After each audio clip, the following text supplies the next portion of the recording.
Here we go.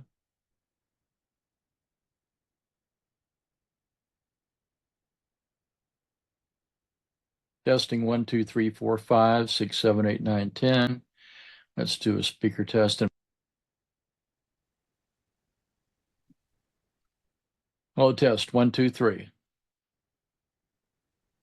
That's good.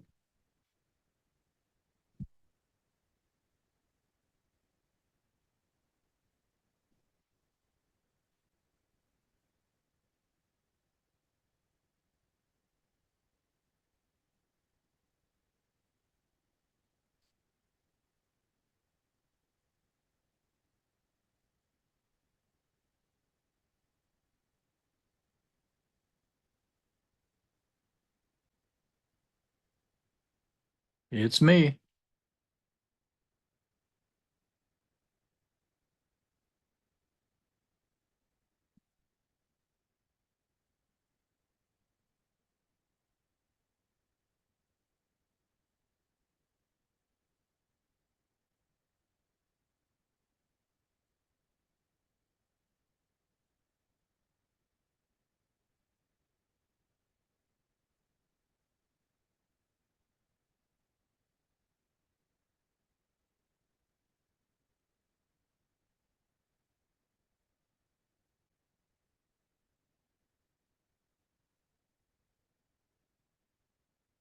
That's good. I'm recording, so that's good. Put this down right there. Special.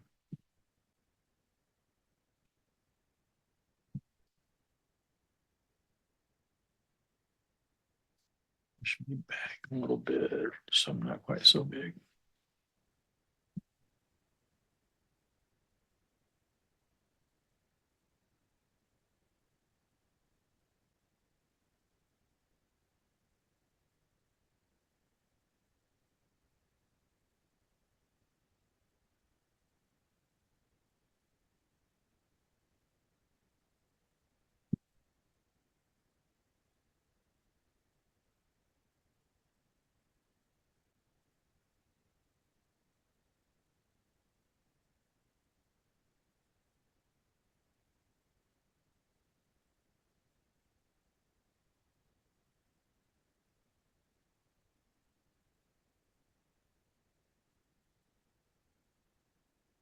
There we go.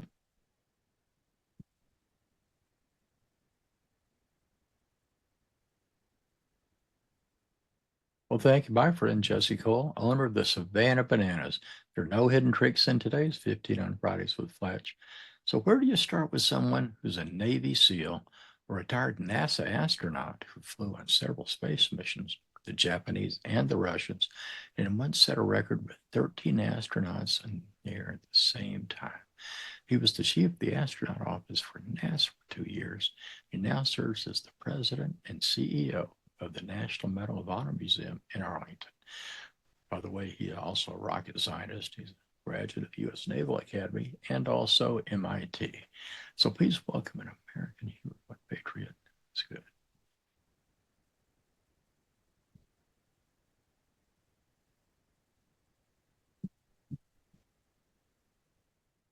Hey, Chris, how are you doing? Let me see. You can now send not. Here we go. Hello there.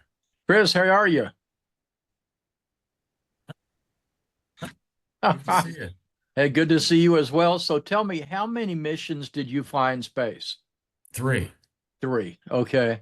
I thought that was so compelling when you told the story about, the, things were fogging up inside your helmet. And then, I mean, that was really life-threatening. Yeah, yeah, crazy stuff happens up there. People don't often realize it, but Yeah, they just think that you guys just go up there. Are there any of these questions that you'd rather me, for example, do you want me to spend more time on the museum, or Uh, is the it balance okay? doesn't it doesn't matter to me, Fletch, at all. Whatever you think your listeners want to hear, just let the conversation happen. Well, plus we can bring you back again, and because Okay. I'd love to have you, especially during Veterans Day, during that weekend. I just think that it's just a very timely Yeah, program, timely date. So you ready to rock and roll? let's go. Okay, we're gonna have it. We'll have about 14 minutes because I really stay with the 15 minutes so that people can kind of trust me a little bit. So Yeah. let's get going right now. We'll start it in three, two, one. Oh, and what I do is I have an intro from Jesse Cole from the Savannah Bananas, so I thank him for that. Then I rock into you. Okay.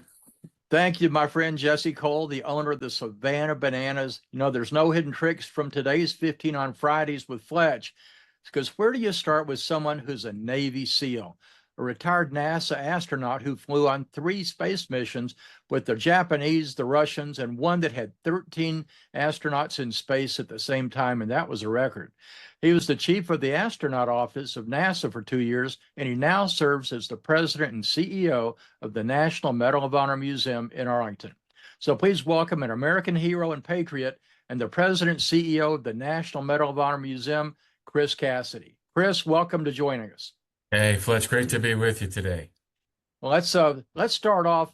Tell what was the most exhilarating, your first launch as an astronaut or your first spacewalk?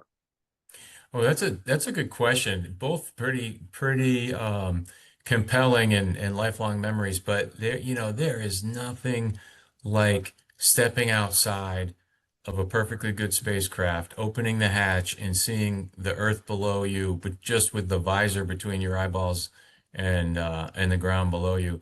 The launch is amazing, but you're doing that, you feel like with your crewmates and it's more of a team.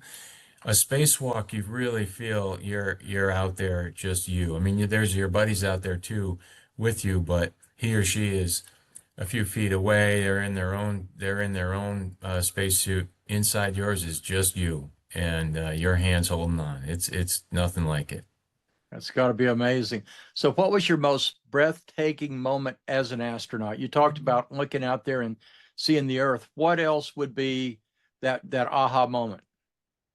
Well, looking at the Earth is probably the primary answer in lots of different times. The very first time I looked out the window on my first space mission, which was a space shuttle Endeavour STS-127, kind of summer 2009, we launched. My job was to take pictures of the external fuel tank immediately after separation, and so that we were over the Straits of Gibraltar, entering the Mediterranean Sea.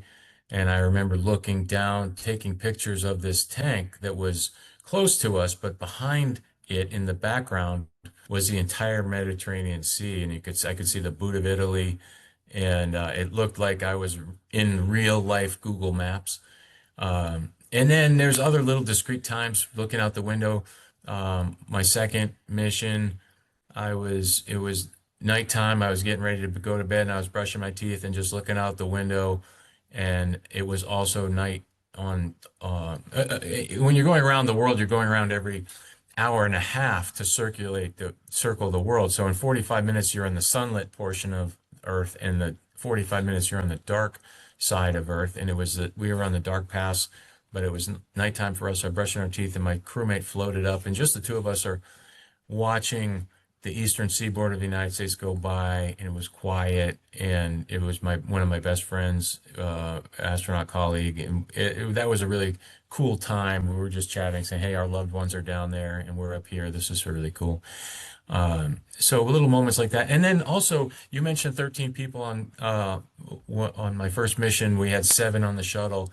And there were 6 on board the space station, all from different. Every space agency was represented by nation, and that was a really special moment. I remember sitting there as a brand new astronaut, eating food from all those countries, music shuffling on the iPad from all those countries, and a Japanese, a Canadian, a European, a Russian, United States, and several from of each of, where we were all just sitting there together on this outpost in space. That was really cool. If you had one more task as an astronaut that you could go do, what would it be? It would be a spacewalk.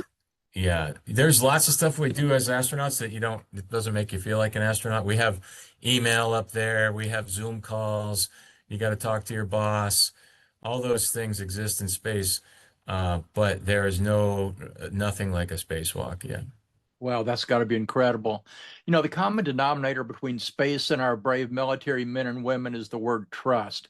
Tell us about the trust that soldiers share when they're fighting together in battle. Yeah, they say um there's only trust in a foxhole, and that to me sums it all up because you go through training together, you go through preparation together, and then that path ultimately leads to your military mission.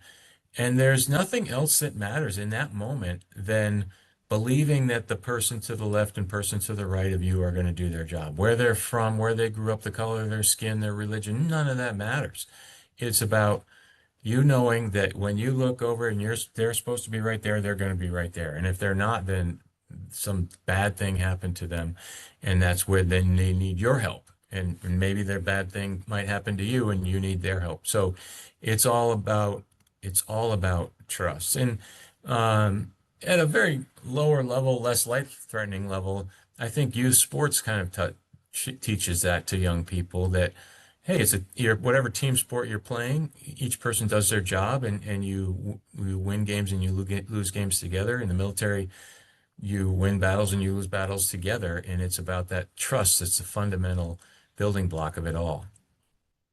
Well, that's beautiful to relate that to the youth sports as well, because it is. You've got to trust that person to block for you. You've got to, when you're doing the pass, you're trusting that person to make the play. You got all these things that are going on. That's a great example. When I Yeah. think of the National Medal of Honor Museum, I think of the word valor. Tell us about valor and bravery and how they're honored in the museum. hmm Yeah, it's interesting. I'd been a military guy my whole life, and I never really knew any Medal of Honor recipients after almost 30 years of wearing the uniform. I came here to this mission, and one of the really cool benefits of my job is getting to know the Medal of Honor recipients personally. And what struck me in that journey of getting to know them is they all have this same sentiment of I'm wearing this medal around my neck for the others in my unit or for those that didn't survive. And it was recognized for some valorous action on the battlefield, but it could have been Joe Blow left of me or right of me. They were doing valorous actions too. So I think that valor to me represents taking action when you could be frozen in fear, but for others. They're not typically recognized for doing something to save themselves. There's usually pretty much all of the actions I know of relate to how are you supporting others? How are you helping others? How are you trying to rescue somebody? It's about the people in your unit. Kind of back to your first question, trust.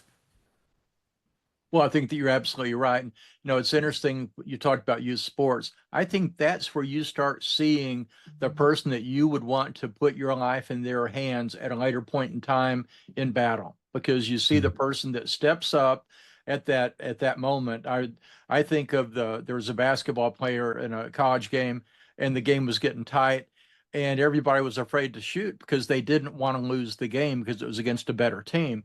And Mhm. this one guy said, "Give me the ball." And I think Mhm. that's what you see with these people. These men and women of valor, that they're saying, "Give me the ball, give me this moment, and let me help rally us to what we need to be doing because we're here on a mission." Yeah. One of the living Vietnam Medal of Honor recipients, Jack Jacobs, his book is he famously says, if not me, then who? If not now, then when? And I think that's the title of his book. But I love that quote because I think that somebody I was with him one time and said, Jack, what was going through your head at the time of the action? And he said, shrapnel in a joking way. But his real answer was, who's going to do this? If it's not me, then who? Who? He's looking around like nobody else is going to do this, so I better. And the time is now. I don't know if you ever met Tex Brown from the San Antonio area. He set the record for the most sorties over Vietnam. We'd gone to TCU together, and he was one of those guys you could tell he was a top gun.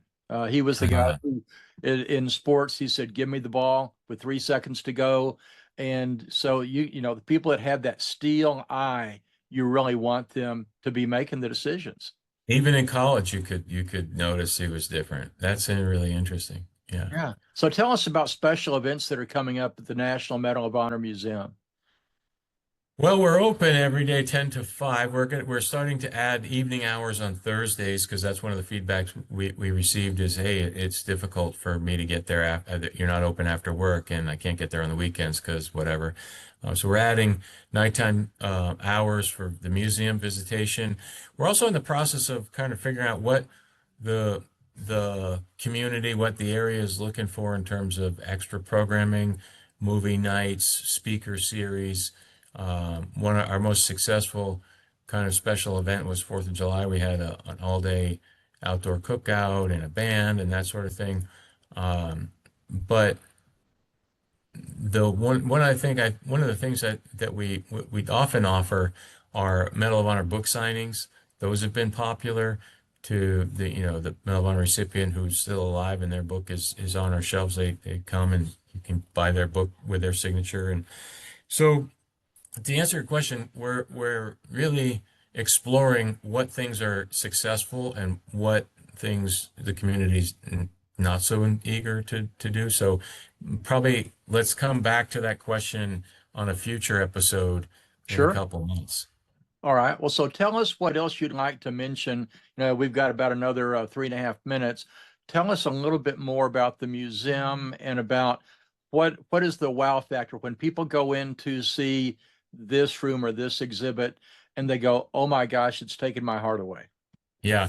Well, the building itself is really, really cool. It's unlike other normal buildings. There's five big columns that's holding up the structure itself. So people are often kind of blown away, like, wow, this is a really unique structure in and of itself. It's like a monument. And then exploring the exhibits, it's really free form and focused on the individual human side of the stories. It's not a war museum or history museum or military museum. It's about people who happened to be ordinary Americans just like you and I who did something amazing when the country needed them to do that. So we try to hit that mark and feedback so far as we have. But the other thing I want people to know is it's a really cool place to have an event. Oh We have yeah. an we have an event hall that we can seat and feed about 250 to 270 people. We've got a theater that can hold 240 people. We've got boardrooms and meeting rooms and breakout rooms. If you want to have a small little session for your team of 10 people, we can do that. If you want to have a big seated dinner with a speaker, we can do that too. All set in a really neat structure that's just not like your typical hotel ballroom kind of thing. Well, also the food that y'all serve is outstanding. So it's not a matter of going in and seeing the wow physically, but then being disappointed. The food itself is spectacular. Yeah. We told the chef, hey man, we can't have a world-class facility without world-class food, so you got to deliver. And he has so far. Well, he Yeah. really has. Well, and the fact that you're working so hard to make this a piece of the Arlington community rather than being solely in a national museum without touching the community, you've been a great partner. So when the Formula One races come around, are you going to be riding some kind of a vehicle going around Yeah, the maybe waving a flag, green, yellow, checkered, I don't Oh, well, know. well, that's cool. So what else do you look forward to? Is there another exhibit coming soon, or is it a matter of just continuing to just slowly grow? Slowly grow. We had what in my mind was the perfect day. We had it one so far that I've seen, and what does that mean? I was standing there in the lobby, and we had a school bus come with young people entering, maybe 175 to 100 of them, two vans of retirement home visitors coming. So we had the young generation, the old generation. We had, I think it was Texas Capital Bank had an event going on in the theater and the hall, and there were normal visitors there. So to me, that's what I'm most excited about, seeing young people and older generations and the business community all interacting inside our building. Well, it's spectacular. It really is. Chris, thanks so much for joining us today on 15 on Fridays with Fletch. And we will be having you back, especially the week of Veterans Day. I want to make sure that we're able to do that because we'll have some special events I'm sure you'll have going on. And there's just, I mean, it's spectacular. I've been there. And the lights at night, my goodness, the colored lights Yeah. shooting up. So whose idea was that? Oh, the architects actually. Yeah, it was fantastic. I love that I think feature. I just think it's great. Well, thank you so much, Chris. We look forward to having you again. Thanks for joining us for 15 on Fridays with Fletch. We'll see you again next time. My pleasure. Thank you, Chris. That was perfect. All right, Absolutely. fantastic. I'll Yeah, send you the link, and this is great. let's sooner than later get a time for Veterans Day because that week for me fills up super Yeah. fast. So it's helpful that it's just 15 minutes so we can knock it out pretty easy. Yeah. Oh, absolutely. Well, then the other thing is, anytime that y'all ever need somebody to assist y'all, I know that y'all use veterans for all your PR and communications, but if there's ever sometime you just need me to do you a favor to do this or that, I mean, all the media are going to do whatever you want because you are the National Medal of Honor. But if there's anything that just little things that you need that I, as a small individual, can assist you with, just know that I'm happy to do it. I appreciate it, Fletch. Thank you. You bet. You have a great rest of the day and have a great Labor Day weekend. You too. Bye-bye. Thanks, Chris. Bye.